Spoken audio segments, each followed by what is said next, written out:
Isaiah Bagnah of the Realest Realist, and I'm glad to finally be back on the show, man. It's been a little while, but we're back, man. Me, Jake, and Kev, man. It's been a pretty eventful couple weeks. Honestly, there's been a lot of things happening, at least in sports world, crypto world. I know we're ready to talk about that, right? Yeah, Bitcoin's And, down 4% today. 4% today. Yeah. Okay, Kev. Yeah. I got some analysis. I'll let you guys know about Okay. it when the time comes. Bet we'll definitely tap into that for sure. Send out the bat signal. And so yeah, man, it's been good. On my end, still head down grinding. Been getting this pro day training in.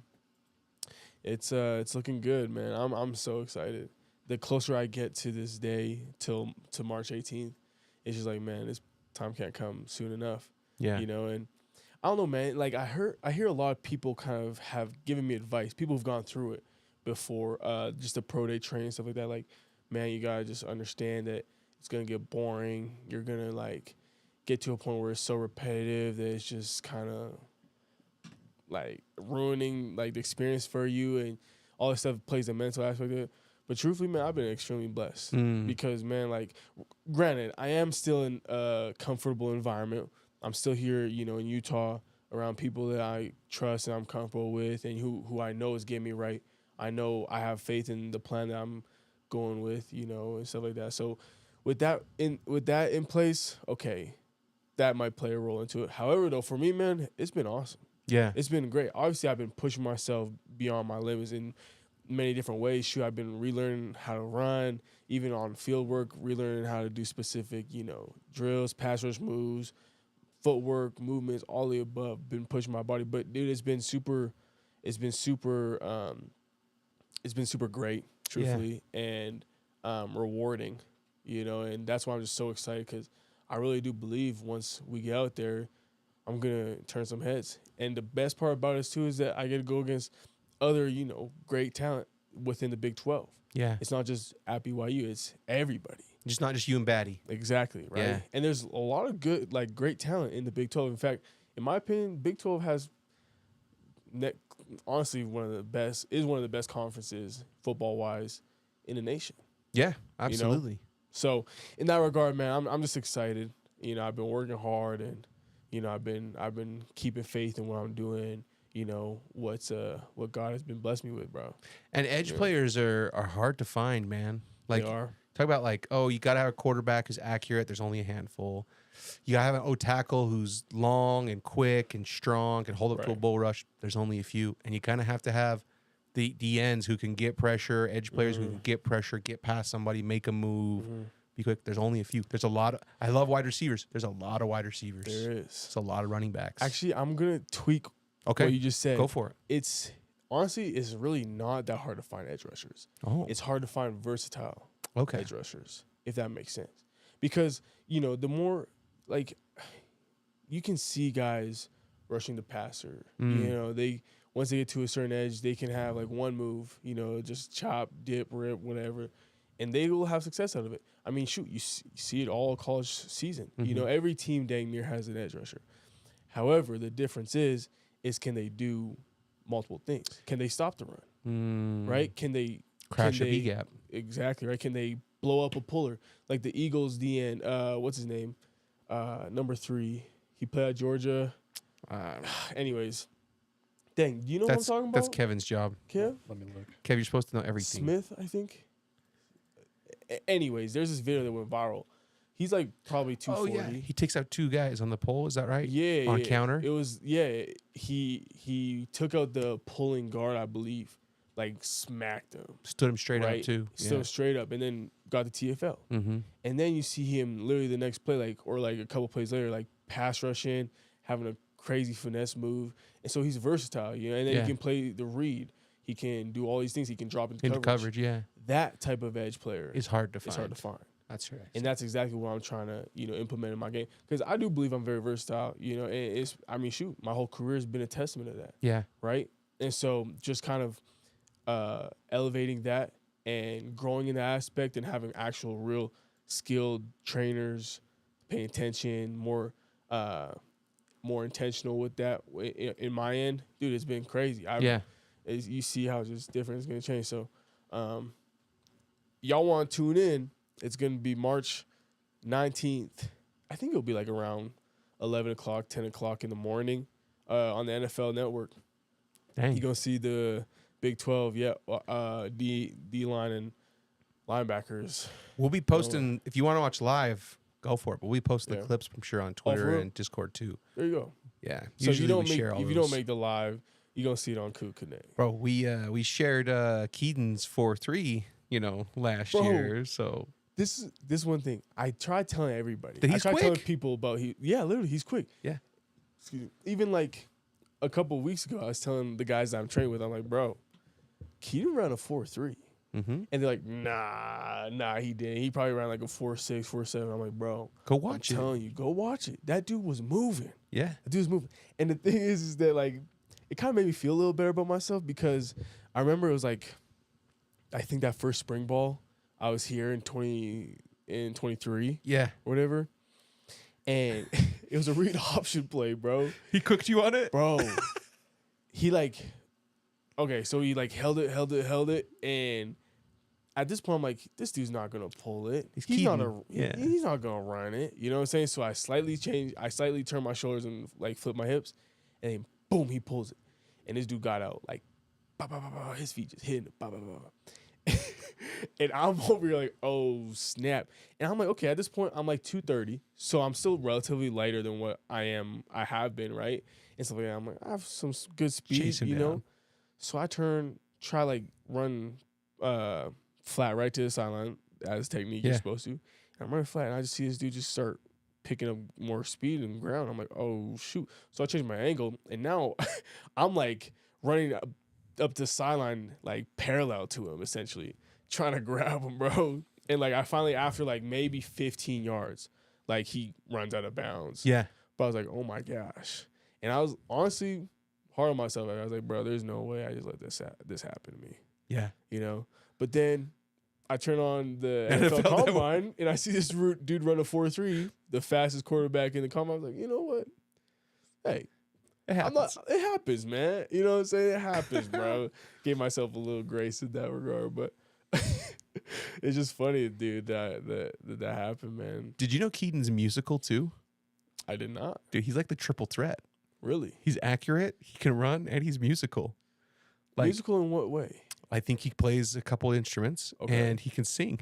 Oh, wow. Him and Carter Wheat used to like mix it up in his, because you know Carter very well? Yeah, for sure. We've definitely had conversations and hung out a couple. Yeah, times. Carter mixes music, makes his own I feel beats. like I knew that. And Didn't stuff. he make something for Cool Connect? Yeah, he made a song, Rock and Royal, Right. for Coup Connect. He did all the sound on it. Wow. And then we got a professional producer to help him like all the technical stuff, like balance it out and make it turn up certain sounds and then layer. Like, so when you sing, to make your voice sound better, they'll like layer it in the chorus and stuff. Like, this is all stuff that Carter and I didn't know. We were just like, oh, this beat sounds cool. Like, whatever. Just playing around with it. But we got a professional producer to help him out and like teach him some of these tricks and stuff and show him some stuff. And then, which wasn't that cheap, by the way. I would imagine Kind so. of pricey, but it was cool for Carter and it was fun for us. Yeah. And Keaton and him became roommates, and then they made like tracks and like did all this stuff. Wow. And like, yeah, Wait, what kind of singing? bro. I don't want to out Keaton, like if he wants this to be private or not. I would but, say I like wanna know. auto-tuned pop. Like, imagine pop. Like, bro, I'd have to show it to you. What was their name? The Lonely Something Boys? Lonely Something Boys? I don't know. That's kind of cool. Good for them. Yeah. That's sick. But I'll have to see if I get Carter to send me a sample of it. I heard a bunch of their tracks. They were on, it wasn't Spotify. They were on some free platform. SoundCloud. Yeah, they were on SoundCloud for a while. Dang. Let me cook. What were they called? The Lonely Something Boys. Yeah. Let's see it, Kev. But Let him it doesn't say Keaton and Carter. You'd have to know it was Keaton and Carter. Let's see if Carter will send me a link. Carter, send me a That's link. crazy. I did not know that about him. Yeah, send me a link to your SoundCloud with Keaton. Anyway, so he's the full package, man. Wow. Have you ever played any instruments? No, man. No. I always liked the piano. Never Okay. played it. My sister took lessons, and I'd like mess around on our keyboard. And I remember asking my mom when I was really young, like, "Hey, can I learn how to play the piano?" Because my sister was learning, and she's like, "You don't want to learn how to play it. Like, kids hate the lessons. This." Yeah, the lessons. And I was like, "Actually, I do want to learn." And she's like, "Nope, not letting you." Really? So, yeah, maybe we didn't have the money. I don't know. Sure. But like, I remember like asking, and she's like, "Nope, we're not going to do it." Wow. So, Interesting. but I love the piano. I think it sounds amazing. Kev, have you ever played any instruments? I played piano in elementary school. Okay. There you go. That's sick. I used to play piano growing up. My mom would put me in piano lessons, Mm-hmm. and I did not like them at the start. But once I got good at it, dude, I was going crazy. In fact, I played quite a few instruments growing up. There's a few guys on the team who can play the piano really well. I forget who. There's one of them's a poly player who you guys would go to hotels and he just like hop on Yeah. and play like beautiful music. I can't remember who it was. Was it John? Maybe. Lexione? Or I don't know. But that's crazy though. Yeah, I know exactly what you're talking about. But yeah, man, like growing up, like I was like the first trumpet in my band. I was a part of a band in middle school. Middle school is when I really like honed in on my musical craft. Yeah. You know, and I played the guitar, the bass, the acoustic guitar, the bass, even dabbled in electric guitar for a while. I played the drums in my band. Shoot. Dude, I played a lot. But We should have made an Isaiah Bagnah track. no kidding, man. But this is the thing is that, I sold my trumpet. I got rid of it. I haven't played the piano in a few years, truthfully. And so I could probably get on drum and start, like going off of that. But truthfully, I don't know how to play the piano no more. It's not like riding a bike. No. So kudos to Keaton for knowing how to do that stuff, man. Anybody else, honestly. Might have been like, he hasn't texted me back, but it might have been like Lover Boys. The something Lover Boys, Lonely something boys, Lover Boys. Lonely Lover Boys. Maybe it wasn't Lonely, maybe it was something Lover Boys. But bro, it was hilarious. It was like, first of all, you were like shocked that it's good. Right. Second of all, you're shocked that it's Keaton and Carter because their voices sound so different, auto-tuned. Yeah, I bet. Like they sound like pop singers, Yeah. like, and then, but you're like kind of shocked that it's good. And then it's also, I don't know why, dude, it's just freaking hilarious. That's like, sick. Well, I'm going to have to listen to this one day. I gotta find it. We got to listen to it one day for sure. Put it up on the podcast. Yeah. Literally get Just copyrighted. introduce with it. Start it intro up. to The this. intro. Get on Fiverr. Oh, man. Pay some guy in Singapore $5 to make us a realist intro Seriously? with that song just for one episode. It's for one, dude. That's all we need. That's funny. Well, yeah, man, that's crazy though. And yeah, Keaton actually had a really good combine. Yeah, He's on he's with the Indianapolis right now, isn't he? he was. I don't know if he's practice squad or if he made, because I know Jaron was practice squad with the Seahawks, and then they moved him to 53-man roster right before the end of the year, which is basically their way of kind of claiming him for next year. It's something to do with your contract or something. Like I actually ran into Jaron's grandpa, who's a buddy of mine at Smith's, and he was like breaking it all down for me. But so I wonder if Keaton was on a practice squad and got moved to the roster for a little bit, or if he just stayed. I don't know. I could text him. We could call him. That'd be cool. I really like Jaron, dude. Jaron's a good dude. Jaron's a good guy, man. Every time I talk to him, every time I, just run into him, it's always been great. Genuine. Yep. Because he works out where I work out. Okay. So, like, especially lately, we'll run into each other and say what's up. He's probably home right now. I'm sure everybody's home. Yeah, literally everybody. It's off-season training. But even like last year, even when I first got here, he was really cool. And so, because, you never know how quarterbacks are, man. Oh, yeah. You never know. It's like, I know a lot. But mostly it's tough because a lot of the quarterbacks that I know and I'm cool with, like, I like them. Yeah. But I can't like them, if that makes sense. sense. You got to kill them. I have to. Yeah. You know what I'm saying? Like, I have to. Like, one of my closest friends, he's a quarterback. Yeah. But, like, every time we would practice against each other, like, we were at Boise State with each other, man, every time I'd be in his face talking crap, talking crazy, like, dude hated me. Yeah. On the field, and I hated him, vice versa. But I feel it. And that's the weird thing too is about tight ends.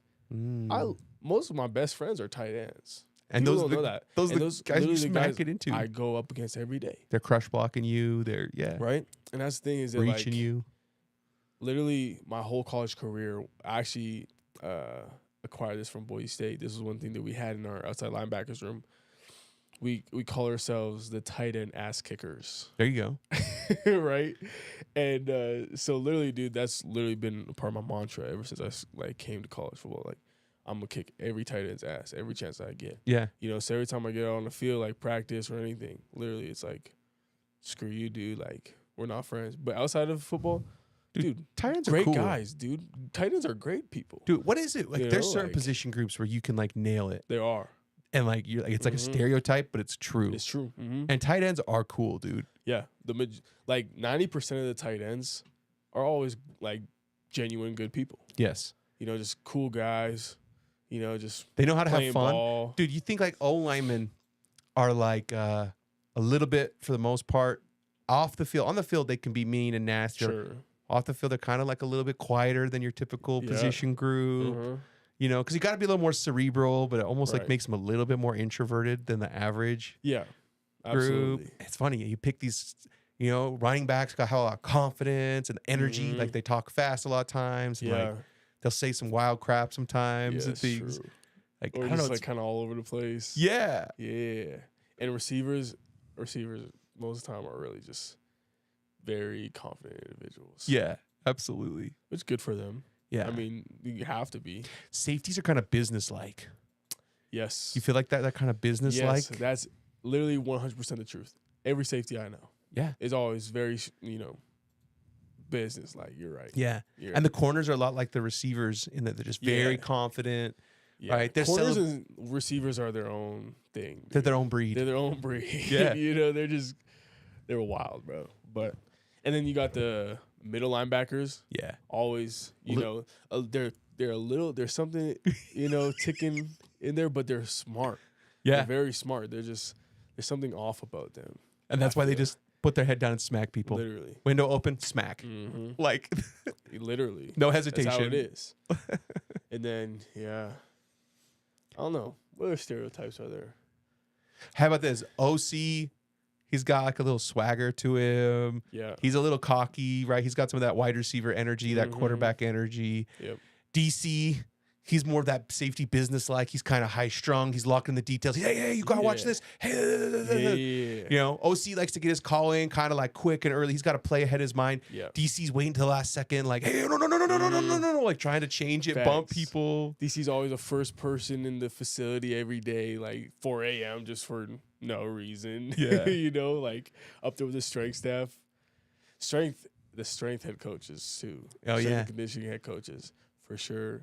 Have their stereotype. It's Business. crazy, dude. How it Like always military works. almost. Business, Yeah. business military. Yeah, but like truthfully, outside of like training aspect, some of the most chill people ever. Yep. Super cool.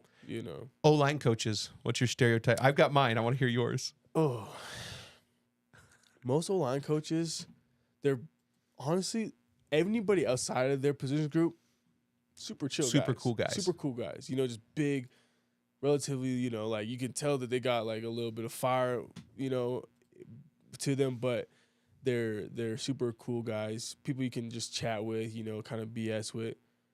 But like you always can see their players kind of timid around. Oh, yeah. They got to be the alpha in that room. You have to be. Mhm. Like you have to be. You set the tone. Yes. Because if you're an offensive lineman coach and you're not respected, good luck, buddy. Yeah. Because I've seen it. And then also, like, I feel like every It's not O-line great. coach, not every, I'm going to offend some people if I say every. Most O-line coaches you I go. know dress a little bit on the sloppy side on the coaching staff, a little bit more high strung, high energy. They're that alpha. Yeah. But they also, like, maybe not wearing of all the unis you get, all the clothes you get. There's like a little bit not Mhm. put together as the OC or Absolutely. the coach. I don't know. It's so funny. It's like No, they fit these absolutely. molds. Uh-huh. Yeah. It's crazy how it all works, huh? If you go to any program, it's like Yeah. similar. It's literally like the culture of it. Mm-hmm. It's weird, dude. But that's just, you gotta love it. That's football, man. That's football. But then every once in a while, sometimes you'll just get like one person who's just the complete opposite than everybody. Shatters the mold. Literally, completely. Like not even the slightest bit relate in relation to the stereotype. Do you think Kelly Papinga's that way a little bit? Yeah.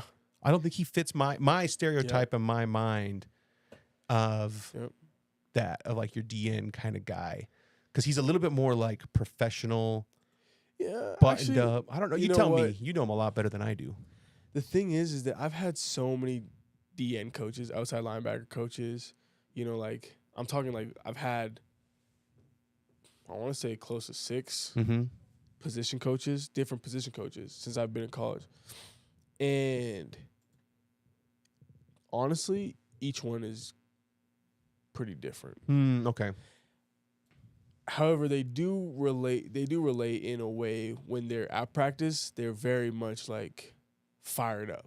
Yeah. They're very fired up. You know, they're like, let's go, you know, very up tempo. But off the field, they've all had their own different personalities. Yes. Completely. And, you know, it's just the way it is. But that's where it's different than I feel like a lot of other position groups, you know.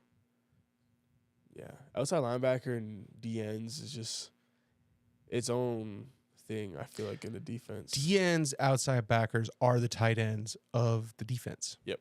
Think about it that way, because like a tight end, you got to know your full run blocking scheme, all the calls, all the protections. Oh, and you got to go run some routes. So you got to know the receiver tree. You got to know the tags for that. You got to know this. So you kind of got to get along with everybody. You got to know everybody, fit in 2 rooms kind of at the same time. DN's the same way. It's like, well, you're kind of a linebacker. You drop into coverage. You're playing the flats. You're doing this. Oh, you're also you're stunting inside, this. So it's like you have to do everything. You have to do everything. And you have to know everything. Yeah, absolutely. That's why those tight ends and the DNs, you're right, literally are like their own thing. Like, kind of take them away from everybody else. Yeah. Because that's the same thing with tight end coaches, dude. Most of the time, like, tight end coaches are real cool people, you know, outside of football. But when you get into practice and stuff like that, they're fired up too. Yes. Literally the same way, just like DN coaches are, outside linebackers coaches are. It's weird. It's kind of weird now I'm saying it out loud. Dude, so as a person who is certified in the Big 5 personality, I think there is, as you get older in life, because at first you start as in coaching or just in your profession, you start wherever you got to start. Sure. Whether that's your run and film, your GA, your towel boy, basically whatever, you're just getting your foot in the door, you got to start. But eventually it seems like different temperaments or personalities do better in different roles and responsibilities. And so I think that's why you start to see a stereotype. Like, you kind of got to be an alpha. So you got to be assertive, lower on agreeableness, kind of competitive and serious to be an O-line coach. Right. Because you got to manage all these big guys and you got to keep them fired up. Yeah. Right? You don't necessarily have to keep D linemen fired up. Sometimes you do, but like... Sometimes you do. Sometimes especially you do. interior. Honestly, you do sometimes, I think. Yeah, because those interior guys, man, sometimes they just want to be on that beach with that ukulele or something. Yeah. You know what I'm saying? Absolutely. They want to be over in the O-line room. Yes. Like, they want to switch sides on you. Sit down, have some snacks. I don't want to take on a double team right now. You know? Like, yeah. But you got to get these guys to be like, yo, you got to go kick 2 people's ass, not just one. And hold the line. Yeah, and you got to literally hold the line and then wrestle somebody. Yeah. You know, you don't get no help. Nope. You have to wrestle 2 people at once. Yep. And keep your backers clean, baby. Don't let them get to your backers. So yeah, I get it, man. So yeah, that's funny that you brought that up because it's like, I think the personalities, man. Dude. I'll tell you, it's a real thing, and it's the distribution of personalities is pretty interesting too, because part of it's genetic, but part of it is your nature. Yep. And the genetic side of it seems like nature's almost trying to like evenly distribute these personalities. Like it wants a bunch of agreeable people, but just as much as that as it wants a bunch of unagreeable people. It wants competitive people. right. As many people who are compassionate, it wants people who are competitive. As many people who are extroverted, it wants people who are introverted and focus on the details. Right? And so it's like nature tries to almost find a balance somehow. Yeah, absolutely. Like intelligent design or evolution, whatever you want to call it. Like, so I guess with that being said, drifting away from the football aspect of it, how do you see personalities affecting different people or like careers just in society? Yeah. So I think, and this is, I'm going to speak to my own personal experience with this too, as much as I have my certification. I was gonna say because Yeah. this is literally what you do. Yeah. Essentially, it's what you. I think you get to in your profession, you get to a point where if you're in the wrong role for your personality, you get exhausted. Like you'll start to get burned out, Yep. and you'll start exploring other things, and you'll find something that fits you more naturally, and you'll excel there. And you won't go home feeling drained. You'll go home feeling good because you just like did something that is a strength of yours instead of stretching you every day to fit something that's not as natural. Because there are people who can go to sales meetings all day, go to 4 lunches a day with salespeople and eat appetizers all day and be happy and be upbeat and be positive and sell whatever you're selling. And they get done with the end of the day and they are cool. Like maybe they want the half hour to decompress or whatever because it's a lot of energy, but they're not feeling stressed. Right. And then you got other people who would rather die than go be that social all day long. Like, no, I want to be in my office. I want to be cubicle. I want to be running them numbers. Yeah. You know, this. I want to manage the rules, the guidelines we have. And there's other people like, do not tell me about the rules again. Like we got to pivot. Yeah. We got to try something new. Like we can't always follow the rules. We got to do this. And so you have to have innovators. You have to have managers in your company. You got to have salespeople. You got to have accountants in your company. And so I feel like over time, if you are assertive enough to pursue different things and you don't get stuck in one field, you'll eventually find something that's adapted to your personality. And there's something for everybody. Like you can be a millionaire as a plumber. You can be, more millionaires are plumbers, own their own plumbing company than any other profession, by the way. Wow. You can be a millionaire being a lawyer. You can be a millionaire being an engineer. You can be a millionaire being a football coach. And those are all very different personalities. So it comes down to what you love. Pretty much. And being driven enough or motivated enough to continually try and adapt to new things. Because a lot of people can't manage risk. They see all risk as bad. And really, to improve your situation, most of the time you have to take a risk. You do. Absolutely. And so, dang. So like that's such a weird concept to think about because like there's so many people who do or like have their careers in a field that, well, basically what you just said, like they would rather not do it, and they just get so burnt out at the end of the day. You know, that's so crazy. Like, how much of the population you think is in that scenario?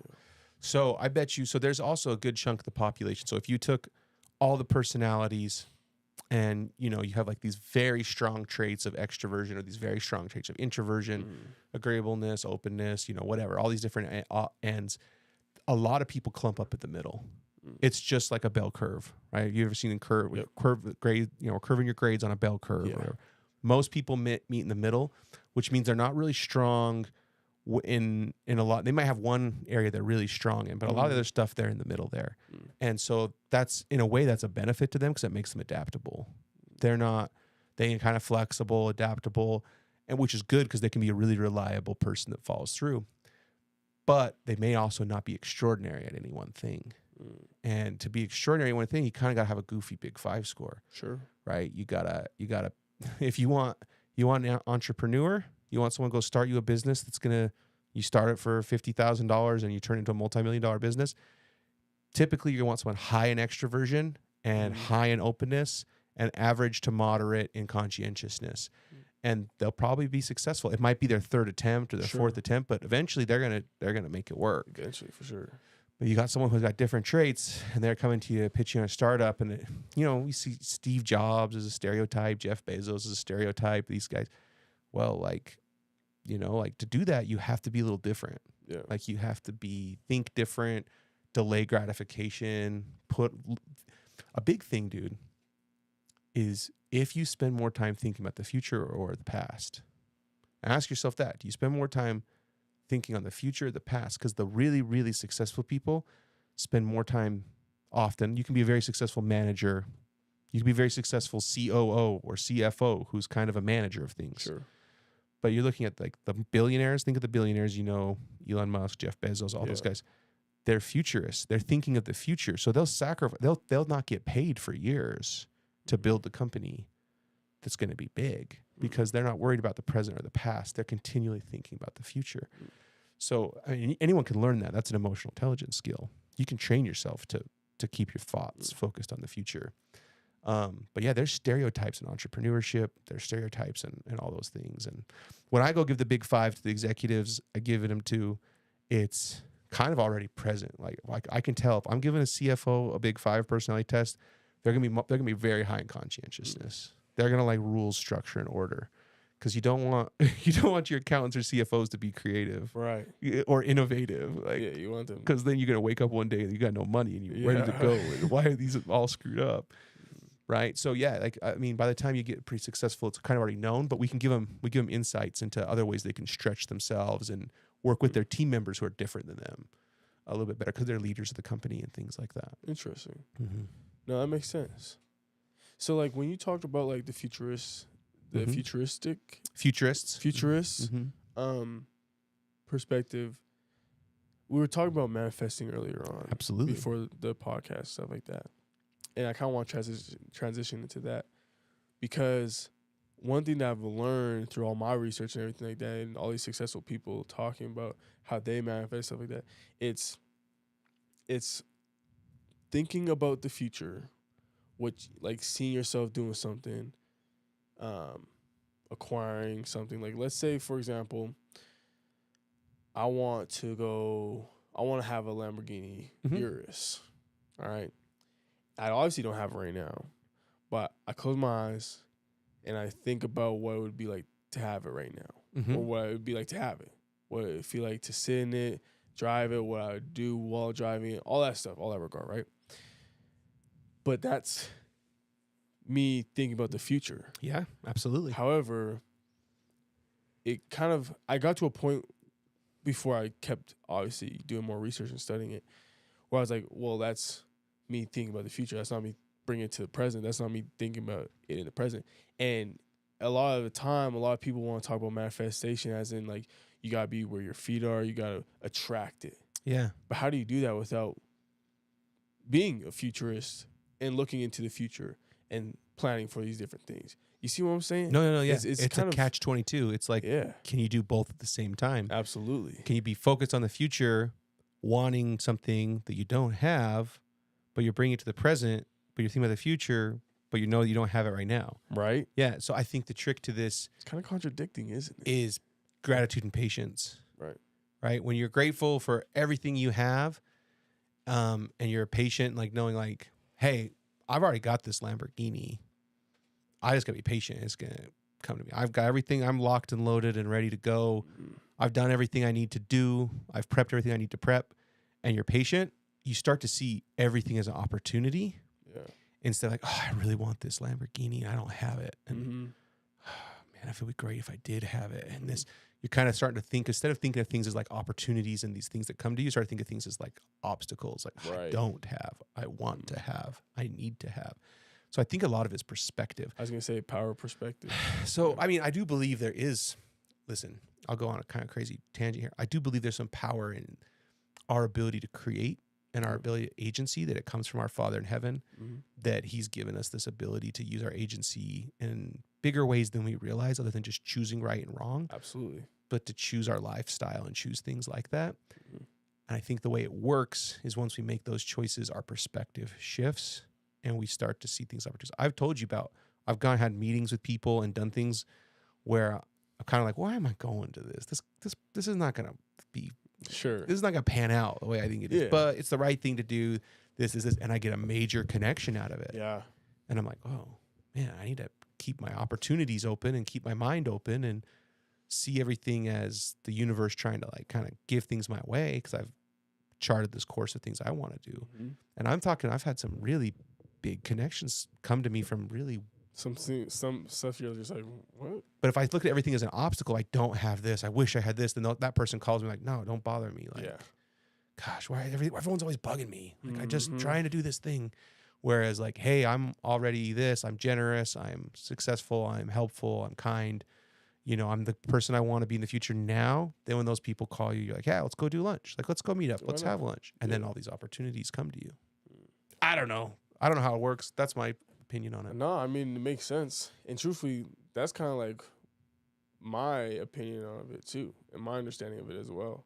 Especially, like I said, after all this time I've been thinking about it, because you brought it to my attention a few weeks ago, man. I was like, man, like, that's some real stuff. Like, because I sit here sometimes, I'm like, man, why can't it be me? Why can't I have the things that I desire or want? You know, right?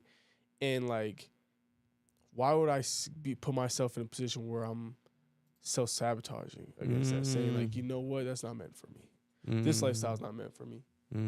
What? But then I remind myself, kind of like, man, first of all, there's no reason to why I should be where I'm at right now. Nothing from my childhood, nothing from my upbringing was like blatantly saying you're gonna be where you're at right now. You're gonna be here training for the chance to play in the NFL. Nothing. You didn't grow up with elite personal trainers, Zay? I didn't grow up in No. You didn't I grew up in a whole different country. You see what I'm saying? So in that regard, I'm like, so it gives me that kind of sense of hope and that like possibility of, you know what? It's so true. And this is one thing as well that kind of brought me to mind. And I tell you, been researching it too, you know. Russell Westbrook. Okay, yeah. When he came out with this this ideology, essentially his ideology of why not, right? And he was onto something that a lot of people didn't know about. And this is why I truly believe is that he began to really understand that and pertain that to his life in a manifesting manner. Like, why not me? Yeah. Why not me be the MVP? Why can't it be me? Yeah. Right? And what does he do that season? Breaks the record for triple doubles. Triple doubles. You remember this, Kev? Oh, trust me. When Kevin he was going knows, crazy? Kevin knows everything about That's the right NBA. when he started that trend of the why not, right?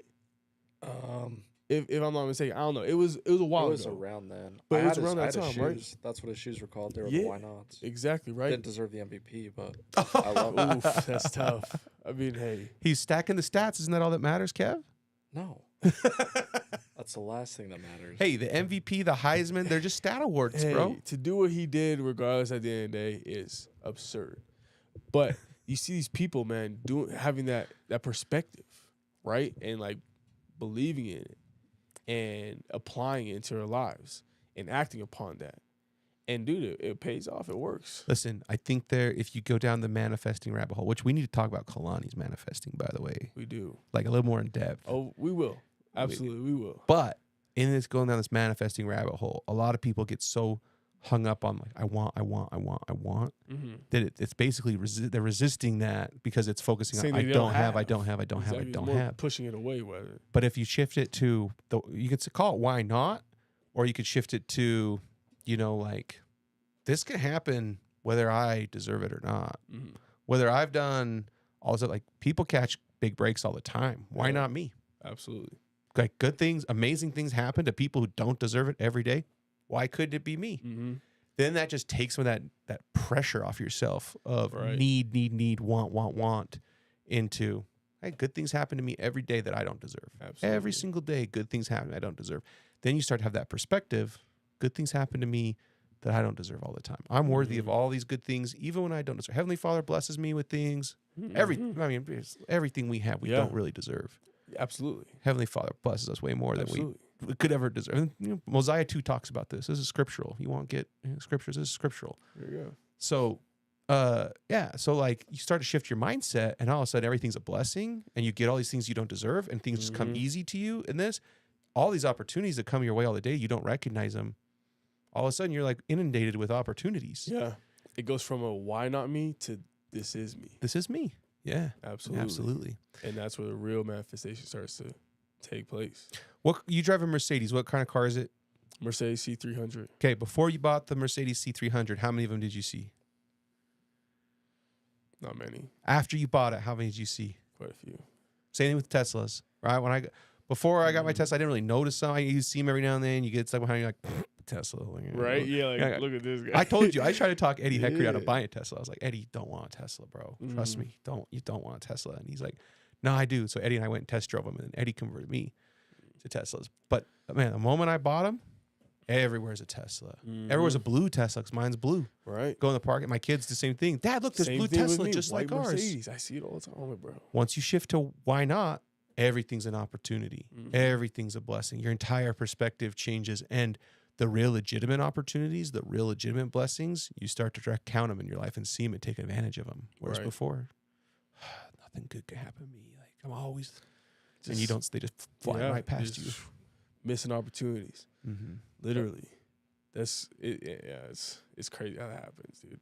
When you really sit down and like think about the things that's happened to you in your life, and you notice these opportunities, you understand what the opportunities look like. It's crazy, like seeing the ones that hit and the ones that you missed.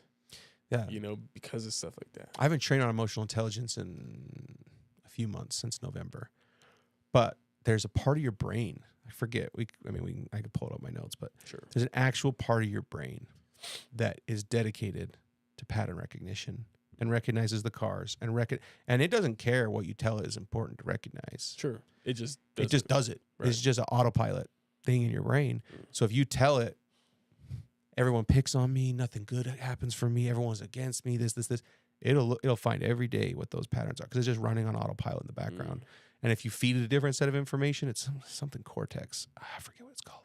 It can drive me nuts, but there's an actual part of your brain that that's what it does. It just goes around looking for what you've told is important and find, like, hey, this is happening. Hey, there's this. Hey, there's this. That's crazy. So you literally control, I don't know how much, 95, 97% of it, your whole life, of how you think. I believe it. Truthfully, I believe it. It's crazy, man. It's a very slept on, or just honestly, I feel like people know it. They just choose to not acknowledge it fully because of that aspect of, nah, that's not me. Nah, I don't. That's not what I meant for. I meant for this. But sometimes that's not the case, man. Why limit yourself? Hey, that's a scary responsibility to own up to. It is that you are in charge of 95 to 90% of how your life is on you. Yeah. And your thinking and your choices. And so I think a lot of people who maybe don't have a life that they're 100% pleased with, or they're really pleased with 75% of their life, but there's like this 25% that's a glaring problem. It's hard and scary to be like, this is kind of on me. Yeah. I could change this at any time I wanted to, with my thinking, with my thoughts, with my behaviors. It's also an easy way. Yeah, you're right. It is hard to acquire that. You know, it's easier to be like, I tried. However, sometimes there are people who are put in situations where it is I believe it is extremely difficult to get yourself out of. Yes. Absolutely. However, though, you're right. When it comes down to really like the science of it all, and like to change your perspective and to act upon those perspectives, you can control a lot more than what you think you can, or what you give yourself credit to, you know? But that also comes down to people just not knowing that, not understanding that they have that ability, the knowledge and the power. skills. Absolutely. You know, because, I mean, shoot, you take people who don't know something, and then those people are leading other people who don't know that. How are they going to learn that? How are they going to, how are they going to understand that? Yeah. It is very unfortunate. And some people are born with this defiance. If they're in a bad situation, maybe it's abuse, maybe it's neglect, maybe it's poverty, maybe it's something like that, they get this, I'll show you. Yeah. And it makes them better. Yep. And other people don't have that, and they're more complacent maybe, or more, I don't know what it is. And they're like, how can anyone do this too? So, I mean, some of that even is a choice. And I'm not saying for everybody, but some of that is even a choice. No, absolutely. 100%. You know what learned helplessness is? It sounds familiar. So basically the idea is that the best illustration I know of is how they train elephants. So, and they don't do this in the circus anymore because, PETA got their way. It's probably a good thing. We don't want elephants like being tortured or nothing. Right. But when they had elephants in the circus and stuff, there's a 4-ton animal, I don't know, big animal to control. Yeah. But what they do is they take them when they're babies, and they put a metal bracelet on their ankle, and they put a metal chain, and they pound a metal stake into the ground, and they let the babies resist against that stake Mm. their entire lives. And then as they get a little bit bigger and older, they take off the metal thing and they just tie a rope to their leg, and they tie the rope to a wooden stake in the ground, and the elephant won't try. It gives up. It won't try. And then when they're adults, yes, same rope. You tie a rope around the elephant's leg, pound in a wooden stake, and it will not try to pull that stake out. It's learned helplessness. They've learned that they're helpless. There's nothing you look when there's something on your ankle and you're restrained, you can pull all day long. It's never going to happen for you. And it's a real thing with humans too. Yeah, I believe it. So you don't have the knowledge, you don't have the skills, you've learned to be helpless to your circumstances. How do you think that social media plays a role into that? It's huge. Huge. I think that's like honestly, it has two extremes to it. It could either motivate someone and be like, "Oh, I can do that. Mm-hmm. I'm gonna do that," or it can have the exact opposite in an extreme manner, saying, I could never do that. Oh my gosh, this their life is so perfect, right?" And that's why sometimes I think about, because I don't know, a lot of people like to give celebrities and people of status like a certain reverence. and it's kind of like dissociating themselves with them and kind of like putting them on a pedestal, saying, "Oh man, these people are so incredible. Like I can never be close to what they got or have what they got." You know what I'm saying? But like in my mind, it's always been kind of like these people are just normal people. Granted, though, I've always had the understanding and belief in myself that I have a lot in store for me, and so I guess that's kind of just been instilled within me. But a lot of people especially people that I'm close to and know, they've always kind of done that with celebrities and stuff like that. But I never understood it until I really sat down and like learned this concept. Whereas like, it's even more profound within social media now because of that exact concept. And, I don't know. Like, I don't know if you've noticed, I don't really do Instagram. Like, I don't know if you follow me even on Instagram. I don't know. I do. I might follow you, but how often do I post anything on Instagram? Not often. 4 times. I don't know if my last post was Halloween even. Or maybe it was something else in football season. I might have posted something with you and I in the podcast. I don't know. But I don't like Instagram. I don't like the I feel like it's a very much pay attention to me and look at this. Just the platform of it being picture based is kind of like, I'm going to put out the best pictures I can. Do subscribe to that. It's more thoughtful stuff with my people. But my personal bias and belief is I don't necessarily like it. Maybe I can change that. Maybe.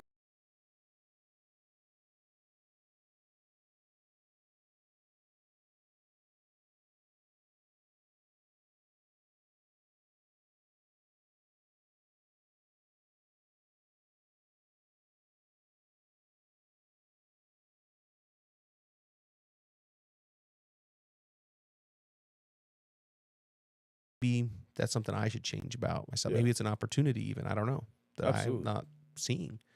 But yeah, go look at how many followers I have on Twitter versus Instagram. Go look at KuConnect's followers on Twitter versus Instagram. Not that I do all the KuConnect stuff, but I do a lot of it on those. Like, it's significantly more on Twitter, but I don't know. What are your thoughts on Instagram? Because you have a lot. Don't you have like 10,000 or something? No, like 5. Okay, Just 5,000. close to 6,000. Yeah. I don't know. It's very interesting just to like kind of sit and analyze social media, especially how it is on my end, especially Instagram, because Instagram obviously has that whole what's it called, the how they like put certain things that you're interested in. Oh yeah. What's it called? Like the algorithm that pushes stuff to you, right? And like, you see things all the time. At least for me, like I see things, I'm like, that's kind of, first of all, it's crazy how like exactly what I was thinking or something I was thinking, it just pops up on my feed. Yeah. Right? Yeah. But like, I don't know. I don't want to get too deep into this because I was really talking about this the other day about how, social media honestly is utilized to manipulate a lot of people. Yes. And their lifestyles, their life choices. Yeah. And truthfully, if you really want to get down to it, it can, like I said, it can be, this is kind of drifting away from it, but it can be used in two different ways. It can either be in a way of, you know, boosting someone, connecting somebody closer to community, you know, those type of things. Faith, good works, Absolutely, whatever. right? Yeah. Or it can be a vessel to completely take away your free will. Yeah. Takes away what your purpose is. Give you mental health issues. Absolutely. And it makes you make literally every single choice, every single life choice based off of insecurities that are a direct result from social media. Yeah. It's crazy how it all works, man. And I don't know. I can keep going into that opinion of mine. And maybe that's safe for another day, Yeah. truthfully. But I don't know, Kev. What do you think, man? Truthfully.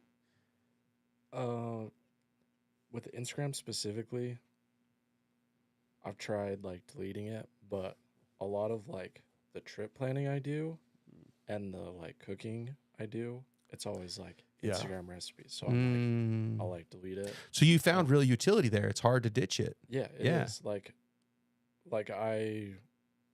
it's often good, but then at the same time it's like 10:45 at night and I'm on Instagram scrolling and it's like I'm gonna pay the consequence tomorrow when I'm tired and I have to take a nap after I get home from work. So no, there's good and bads, and it's Dude, those dopamine trips of scrolling. yes. What's the longest you think you've ever scrolled, Zay? Oh, well, on Instagram, probably like, maybe like an hour. Oh, I could beat that. But TikTok, for sure, like 2.5, 3 hours. So I don't really do Instagram, but mine's YouTube Shorts. If I get into YouTube Shorts, because it'll start sending me Michael Jordan content, Larry Bird content, crypto content. It like knows exactly what I want to watch, and it'll just send me BYU content. It'll just send me one after another, after another, after another. And I'm like, it's just dopamine hit, dopamine hit, dopamine hit, dopamine hit. And you're like, oh my gosh, it's 12:30, just like Kevin's saying. All of a sudden, where'd the time go? Yeah, it's kind of scary.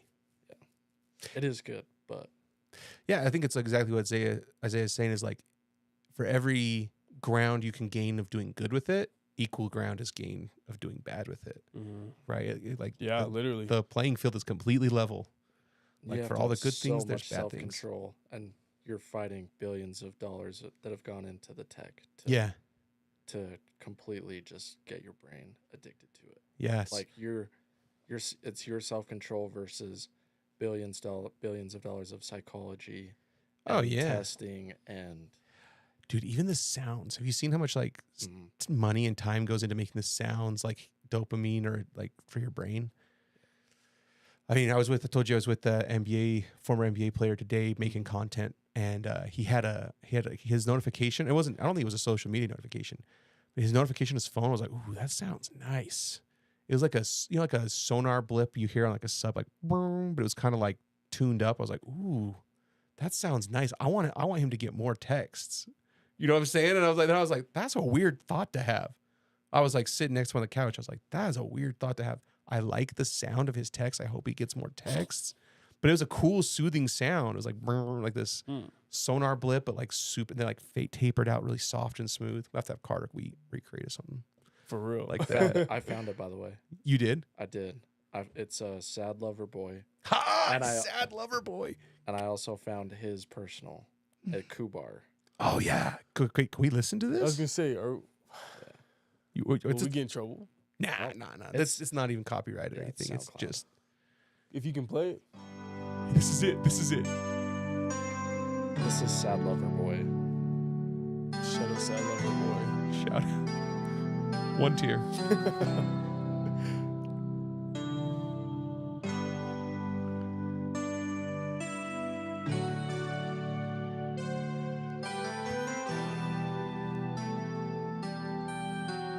Every voice you hear will be Keaton or Carter. I think most of it's Keaton, though.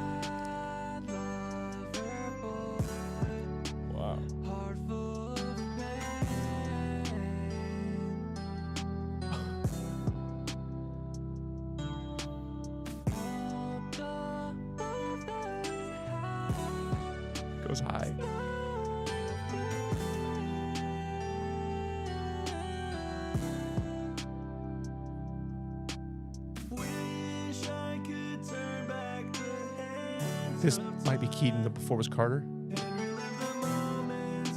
Yeah, I think.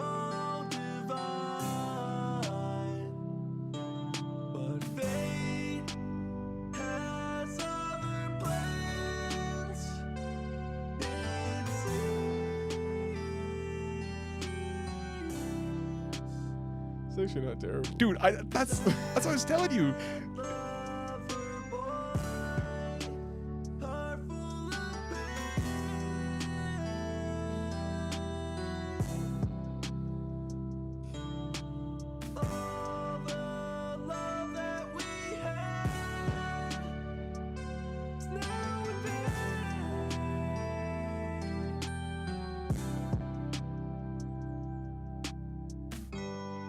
The voice message. I don't know how to fucking say this, but like, I'm hearing all this shit from all these other bitches that you're at a club hooking up with other girls. Like, I know you promote me and we're both single, but like, it's just a disrespect for me. Like, you just went out there and immediately started doing that shit. It kind of shows that you didn't even care about me in the first place. Like, you just call me and talk instead of just denying my calls like a little pussy boy. Like, you're just being a little bitch. Call me pussy. That's funny.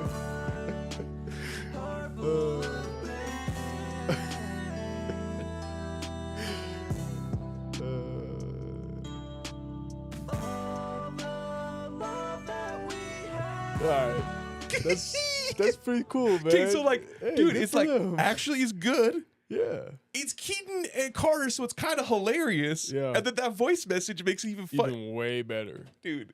That's good for them. That's sick. That is, that's hilarious though. Yeah, honestly, I did not know they made that. I Right? didn't even know they. Yeah, wow. Good for them, man. That's sick. Sad Lover Boy Sad lover boy. on SoundCloud. I hope they get a few listeners from this podcast. You hope, man. You heard a little snippet. Maybe you got some other stuff. Is this the other one? This is just Carter. It's called Monday Juice. Dude, Carter actually has a ton of really good beats.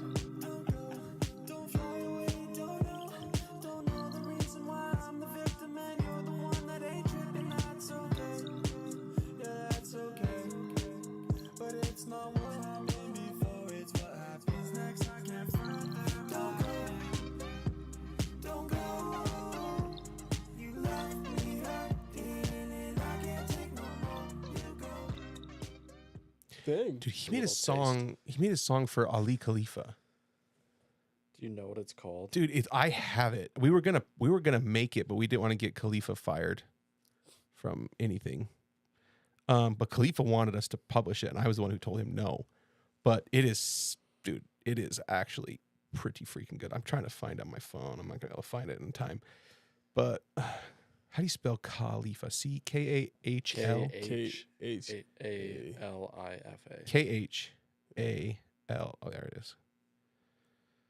Yeah, I had it recorded on here, but yeah. And then he made, dude, I'm gonna probably steal this one for a podcast intro because I think it's so good. Let me see. This is another one he made. Dude, just listen.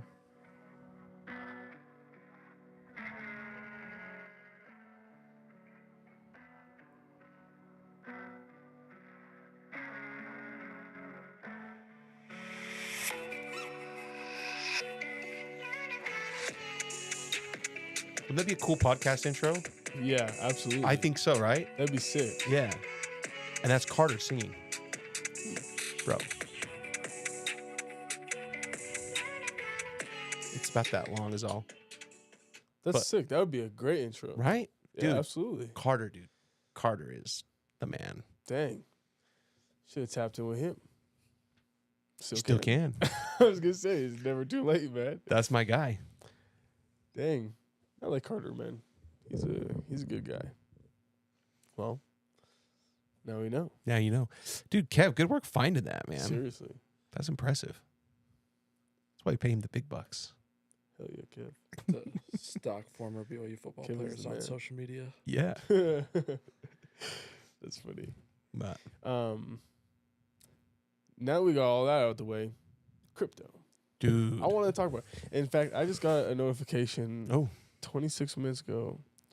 Solana. Did you hit hear? it 90-day low of 136. I think I bought some more Solana today at 130. I was gonna say I might just buy a little bit more right now. Let me pull up my Solana. Yeah, I bought a little bit more. It's it's 137 right now. I'm gonna hit that buy right now and get at least 10 more bucks here. Wow, Yeah, it's that 'cause- low. Just add to that position, stake it. Okay, so Solana's interesting.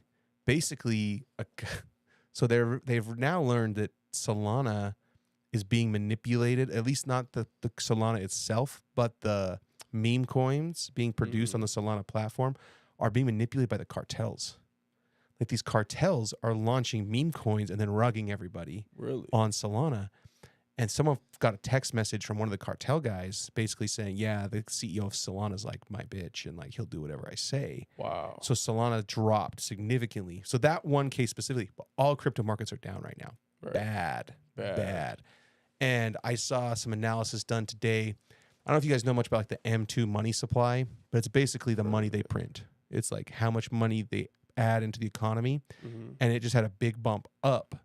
And they say that Bitcoin lags by something like 4 to 6 weeks. And I saw a guy, I would love to shout him out. I can't honestly remember who it was. I watch so much crypto content. Sure.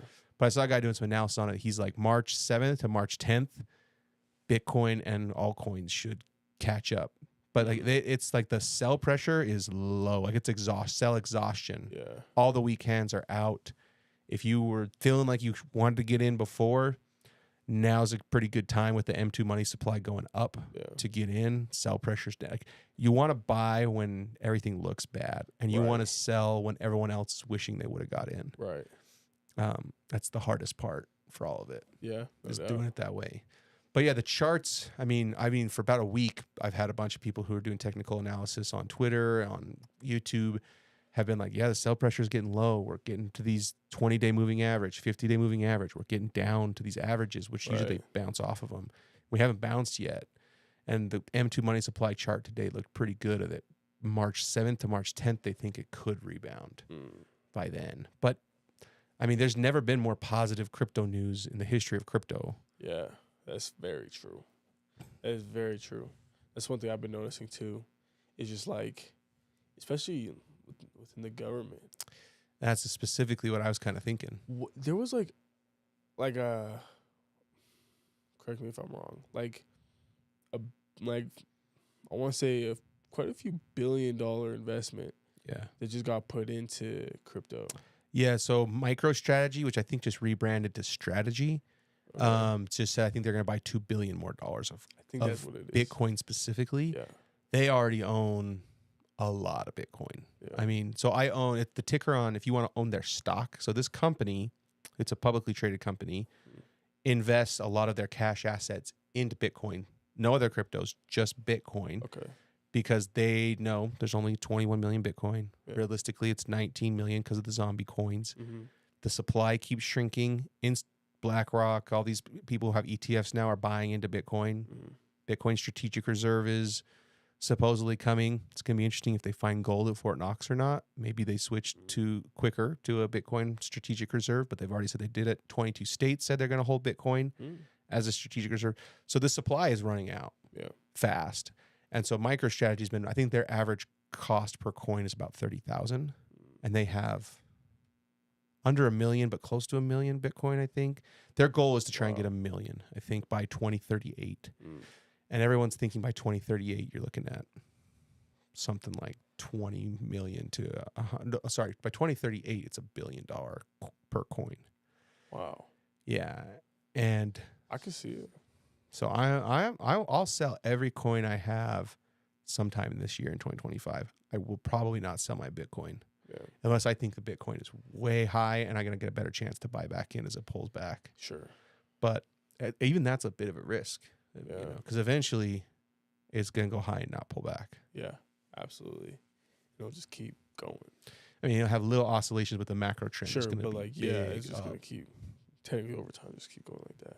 Yeah. Dang. No, that's crazy to think about, man. Because I've been really looking at this crypto stuff, man. I'm just like, wow. I need to start taking it even more serious. You remember when I was up 119,000? Uh-huh. You know what my portfolio is right now? What? And I'm not I'm not Where's that? stressed. I'm not tripping anything. Let me get back to my 46,000. So from 119 to 46. And I'm heavy in altcoins. Okay. Heavy. If I was all on Bitcoin, I probably would only go from like 119 to 90,000 or something. Right. But I mean, you have a whole Bitcoin. I would. I could have at that day. That day, I could have switched Yeah, you could have. my Onyx into Bitcoin and had like 1.25 Bitcoin. And I've had a few times, like last cycle, I could have switched my altcoins to Bitcoin and had 2 Bitcoin at one time. When Bitcoin dominance fell, my altcoins ran, and I thought about it, but I ended up using that cash for other things that have helped. But this time around, I'll probably scoop up some. The real goal is if you can get to 10% of a Bitcoin, so 0.10 Bitcoin, when this thing goes to where the supply is really stressed, which it's headed that way, you're going to have tens of millions of dollars, right? I have 5.5% of a Bitcoin. But I'm just going to keep buying and stacking. You might as well. Shoot. And at this point, I mean, my average cost per coin is under $49,000, so 48.55. See, that's one thing I was thinking about. There was one NFL player who got his contract in straight Bitcoin. There's the mayor of Miami asked to be paid in straight Bitcoin, and I think the mayor of Chicago, they want their salary paid Isn't in that Bitcoin. crazy? Dude, that's smart. Yeah. And this is so actually, I'm not gonna say this. This is my own strategy. I'll talk to you after. Yeah. But there's some things that I've been thinking about too, especially with my like contracts gonna come Mm-hmm. and stuff like that. There's different strategies I'm having put in place, Yeah. especially since I've been working with Common Sense Financial. Yeah. And opening that side of my career up as well, dude.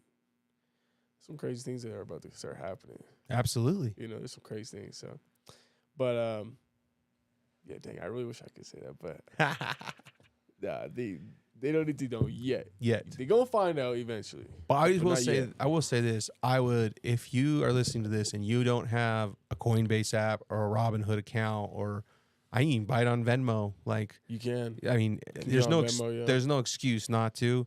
Man, set up an automatic purchase of even if it's $5 a week or $5 twice a month or something like. Start. Get to 0.01% of a Bitcoin if you can. Like, just get to it and hold it and just forget about it. Don't worry about it. Don't worry about it for 10 years. Literally. Because do you know? Have I told you about DeFi before, where you can like loan against it? Have I told you about this? I don't think so. So this is a good tip for everybody here, because everyone in this room is going to be ultra rich, right? So a lot of rich people do not take their stocks that they own and sell them.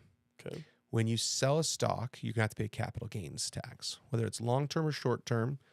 And my accountant will probably be mad at me, but I believe long term is 40%. Or sorry, short term is 40%. So you buy a stock, you hold it for less than a year, you pay a 40% capital gains tax when you tell it. These numbers might be fake, so don't hold me accountable for this. If you hold it for over a year, it goes from 40 to 20%, I believe, on it. But it's significantly less if you hold it for a year. But regardless, when you sell, Uncle Sam is going to get 20% or so of your asset when you cash out. Well, when you've got billions of dollars in stocks, because maybe you started a company and you're the bigger shareholder, when you go to cash out, well, that's a lot of money, right? So what Elon Musk, what all these guys do, they don't sell their stock. They go to a bank and they say, hey, I would like to take a loan out against my stock because debt is tax-free. Right. So they go and say, I have $10 billion worth of stock. I would like to take a loan out on my stock for 30 years. I'll pay it back in full in 30 years. And they're like, okay, sounds great. So they're probably not going to give you the full 10 billion because they have to have some money on the table, right? Right. They'll give you $5 billion. And you'll say, hey, I'll pay this back to you in 30 years, 30-year loan on this. Well, you can have a monthly payment if you want to pay it, or you can choose to pay it back on different terms. However, you can also say, I'd like to also, you have a high yield savings account for me, since this is a large amount of money, right? It's like, yeah, you're going to have to pay this back 4% over 30 years, Well, let's go ahead and also give you a high yield savings account that pays you 6%, 7% because you have such a large number of large account with us. So now you're gaining 2% by having your money that you took out cash free and debt free and didn't pay taxes on. Sorry, not debt free, tax free. You didn't pay taxes on, is earning you 2% whether you do something or not. 2% on $5 billion over time, it's not too bad. It's not a bad way to make a living, right? DeFi is basically like when you get enough Bitcoin and it's worth millions of dollars, your Bitcoin holdings, you can basically on Coinbase, on Robinhood, on whatever you want, you do the same thing. Say, hey, I have 10% of a Bitcoin. I would like to take out I don't want to sell it. I'd like to take out a 30-year loan against my Bitcoin. I'd like to lock it up with you where I can't access it, but I want you to give me $1 million on this. And you basically do the same thing the rich people do with stocks. You can do it with your Bitcoin. You can actually do it now. It's available now. You have to kind of go to different apps and things to do it, but it's becoming more and more mainstream where if you hold this for 5-10 years, you're gonna be able to do it on Robinhood. You're gonna be able to do it on Coinbase. Dang, that's crazy to think about. So you don't have to actually even sell it and take a capital gains tax. You get all your crypto back. You can pay your monthly payment loan or your quarterly payment loan on it, but you can also let it sit and earn for you, or you can just go spend it and then pay it back a little bit. You go buy a rent apartment complex that pays that off and cash flows for you. Yeah. There's a lot of ways to do this. Look at that. You just put everybody on game. Maybe. We'll see. See, it pays to tune in to the Realest Realist. Yeah. There's some real stuff here. Some real nuggets here. Absolutely. Yeah. That's interesting. Yeah. So I knew about leveraging your stocks and your holdings within that, but I didn't know you could do that with crypto. You can. It's called DeFi, which is short for DeFi. Decentralized Finance. But it's the same principle. It's the same theories. You're basically taking a loan out on an asset you have, and you're paying it back over time later. Interesting. But what will Bitcoin is there a be private worth? lender? Because Yeah. it's not through the bank. Not right now. It's not through the bank, but actually some SEC clarifications have come and makes it seem like you're going to be able to do this at your bank. You can take your Bitcoin. I mean, with how soon. much revenue handling and stuff like that, I don't see why they Dude, wouldn't. you might be asking yourself, this is too good to be true. Why would a bank give you a loan for $5 billion where you're paying 4% interest and then give you a savings account where 6%, they're losing a lot of money? That doesn't make any sense. Until you understand, with fractional reserve banking, they can, for every dollar you have in your bank account, they get to count that as a reserve. They get to fractionalize it to $8. So every dollar you save in your bank account, the government allows them to loan out $8. So you got $5 billion in there, right? They're timesing that by 8, and they're loaning it out.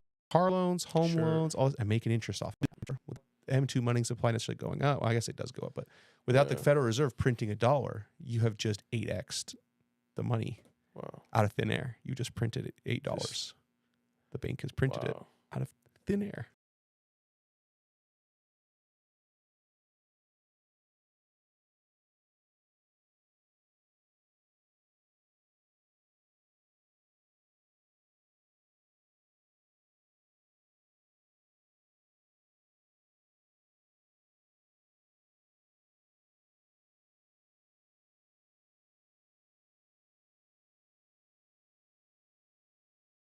It's crazy, man.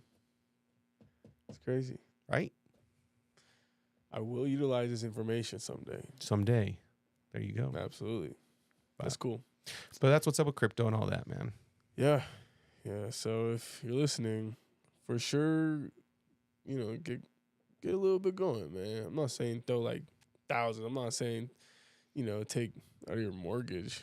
Nothing like that. But it'd be smart to at least look into it a little bit. Educate yourself. Because obviously you can't take our advice. Right. We are not financial advisors. No, we are not. However, though, do your own education. Look it up. And, maybe throw a couple dollars here and there. It'll pay off in the end. Just like anything, truthfully. Not anything, but the majority of solid investments. Yeah, absolutely. Because it's going to grow. It's guaranteed. That's one thing that's for sure guaranteed. It's going to keep going. It's going to one of two directions. It's a zero sum game. It's either going to $1 billion or it's going to zero. Yeah. Like either something's gonna happen where it's like Bitcoin is universally becomes illegal for some reason, which I can't foresee that a reason why, where all the governments are trying to hold it and all the states are trying to hold it. El Salvador is mining it with volcano power and holding it as a reserve. I just don't see it changing. Or it, if people keep using it and adopting it, and more people, there's 8 billion people on this planet, there's 19 realistically million Bitcoin. Yeah. And once everyone starts to hold it, having 1% or having 5% or 10% or having a Bitcoin, you have a Bitcoin, you're 0.5% of the world, of rich people in the world. Facts. You're less than 1%. So Facts. Well, Kev's over here yawning, man. I think that's a good sign too. Finance. Sorry, bro. Just trying to figure out why Kansas sucks. Yeah, what is up with that? Colorado's giving him a game right now. Yeah, but that being said, I think this is a good spot to end it.